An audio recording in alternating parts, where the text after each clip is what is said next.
৩-৪ দিন আগে এত গরম পড়ছিল যে পা থেকে মাথা পর্যন্ত ঘেমে টপ টপ করে পড়ছিল। আবার এখন মনে হচ্ছে পুরাই শীতকাল, রাতে কম্বল নিলে ঠিক হয়।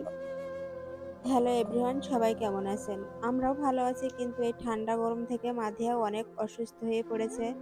মাধিয়ার অনেক জ্বর, ঠান্ডা, কাশি, তারপরে হচ্ছে বমি, হিসু হচ্ছে না, ১০৩-৪ জ্বর।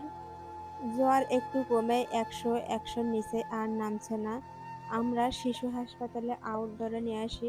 আউটডোর থেকে আমাদের ইমার্জেন্সিতে নিয়ে যেতে বলে যে তাকে ভর্তি করতে হবে, কারণ মাধিয়া শুধু বমি করছিল, কিছু খেতে পারছিল না। এজন্য ভর্তি করার কথা বলে।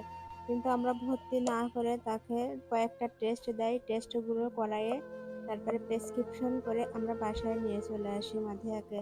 কারণ ভর্তি করালে জারিফ আছে, জারিফের নিয়ে একটু সমস্যা হবে। এইজন্য আমরা বাসায় নিয়ে চলে আসছি মাধিয়াকে। এই যে একটু খাওয়ানোর চেষ্টা করছি, কারণ একটু খেলে প্রস্রাব পায়খানা সবই হবে। এই যে আজকের আল্লাহর রহমতে মাধিয়া অনেকটাই সুস্থ।